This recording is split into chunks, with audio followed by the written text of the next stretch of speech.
Berita menarik hari ini, Diasoka.com, Sabtu 11 September.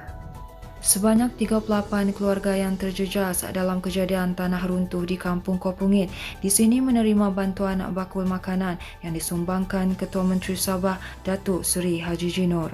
Penyampaian sumbangan berkenaan disempurnakan Sri Kandi Bersatu Sabah dan Armada Bersatu Sabah yang diwakili Ketua Armada Bersatu Sabah Fairuz Rendan di Dewan Kampung Kopungit di sini. Fairuz yang juga setiausaha politik kepada Ketua Menteri berkata, selain sumbangan kepada keluarga terbabit, pihaknya turut menyerahkan bantuan serupa kepada hampir 500 penduduk di kampung berkenaan. Beliau menambah bantuan berkenaan ialah bagi meringankan beban penduduk yang terkesan akibat pandemik COVID-19. Hadir sama ialah Naib Ketua Sri Kandi Bersatu Sabah Datuk Amisah Yassin dan penolong setiausaha Sri Kandi Bersatu Sabah Datuk Redona Bahanda. Terdahulu kejadian tanah runtuh di Kampung Kopungit pada Sabtu lalu menyebabkan stor penyimpanan ubat-ubatan milik Kementerian Kesihatan Malaysia KKM musnah akibat tertimbus tanah. Sebanyak 26 rumah musnah terbakar dalam kejadian di penempatan setinggan di Telipok di sini hari ini. Dalam kejadian jam 1 petang itu, kebakaran berkenaan dipercayai membabitkan seramai 115 keluarga di penempatan berkenaan. Jurucakap Pusat Gerakan Operasi PGO Jabatan Bomba dan Penyelamat Malaysia JBPM Sabah berkata pihaknya menerima panggilan kecemasan pada jam 1.07 petang. Katanya pasukan 33 anggota dan pegawai dikerah ke lokasi kejadian bersama 6 jentera, 2 van unit bantuan perkhidmatan kecemasan ERMS serta 2 unit Rapid Intervention Motorcycle RIM. Katanya dalam kenyataan media hari ini, pasukan bomba mengalami kesukaran untuk masuk ke lokasi kebakaran disebabkan oleh jalan sempit dan sesak disebabkan kenderaan awam. Namun api berjaya dikawal pada jam 2.23 petang dan operasi pemadaman masih sedang giat dijalankan. Setakat ini tiada mangsa dilaporkan, namun sebarang perkembangan terkini akan dimaklumkan dari semasa ke semasa dan punca serta jumlah kerugian masih dalam siasatan bahagian forensik bomba. Berita seterusnya, destinasi dan pusat pelancongan di Sabah dibenarkan beroperasi semula dalam fasa 2 Pelan Pemulihan Negara PPN bagi negeri Sabah. Kebenaran itu berdasarkan kemaskini terbaru Prosedur Operasi Standard SOP PPN fasa 2 bagi negeri Sabah yang dikeluarkan semalam. Jurucakap Perkembangan Harian COVID-19 Sabah, Datuk Seri Masidi Manjun bagaimanapun berkata, pengunjung hanya dibenarkan dari daerah yang sama atau secara gelembung perjalanan.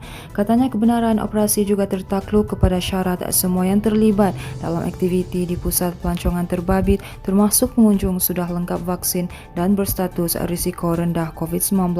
Dalam pada itu katanya operasi hotel dan pusat penginapan termasuk homestay untuk pelancongan domestik turut dibenarkan, namun hanya untuk pelanggan dalam daerah yang sama dengan syarat semua yang terlibat termasuk pelanggan sudah lengkap vaksin COVID-19. Bagaimanapun katanya kemudahan seperti gimnasium, sauna, jacuzzi dan bilik seminar yang disediakan di hotel atau pusat penginapan terbabit tidak dibenarkan dibuka. Manakala lanjutan daripada rampasan dadah terbesar sebelum ini, polis sekali lagi berjaya merampas 41.195 kg syabu yang dianggarkan bernilai 1.483 juta ringgit. Ketua Polis Daerah Tawau, Assistant Commissioner Peter Umbuas berkata semua syabu berkenaan ditemui di sebuah syarikat pengangkutan. Katanya lokasi berkenaan dipandu arah oleh suspek berusia 49 tahun yang ditahan sebelum ini. Jelasnya lagi, hasil pemeriksaan di dalam kontena di lokasi berkenaan, polis menemui sejumlah 13 bungkusan plastik berisi dadah. Peter juga berkata rampasan terus dilakukan untuk tindakan lanjut namun tiada tangkapan dilakukan semasa pemeriksaan ini. Kes disiasat mengikut Seksyen 39B Akta Dadah Berbahaya 1952.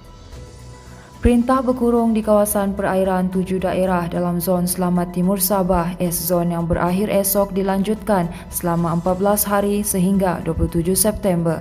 Pesuruhjaya Polis Sabah Datuk Idris Abdullah berkata perintah berkurung itu meliputi perairan Sandakan, Beluran, Kinabatangan, Lahad Datu, Kunak, Sempurna dan Tawau. Katanya orang ramai yang tinggal di kawasan berkenaan dilarang menghampiri atau berada di kawasan diisytiar antara 6 petang hingga 6 pagi. Idris juga berkata perintah berkurung itu juga bagi menjamin keselamatan dan kesejahteraan rakyat Sabah yang menjadi pengguna perairan dan rakyat berada di kawasan daratan S-Zone.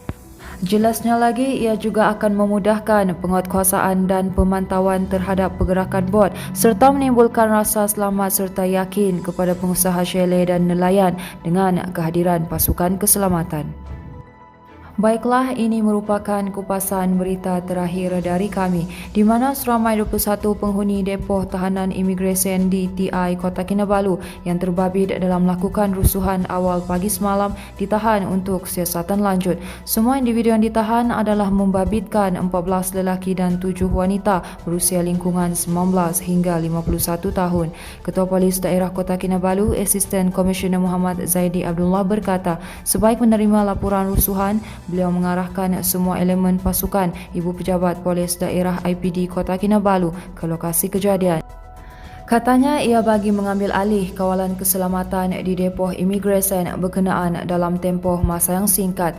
Jelasnya lagi, pasukan yang dikerah ke lokasi adalah unit tempur ringan bersama Jabatan Siasatan Jenayah Cawangan Khas dan unit tindakan rusuhan awam dari pasukan Gerakan Am PGA Brigade Sabah.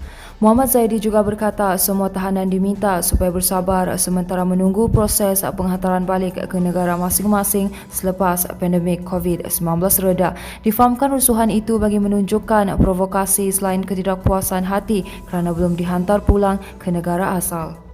Baiklah, itu sahaja yang dapat kami kongsikan setakat ini. Teruskan bersama kami untuk mendapatkan berita komprehensif hanya di diasoka.com.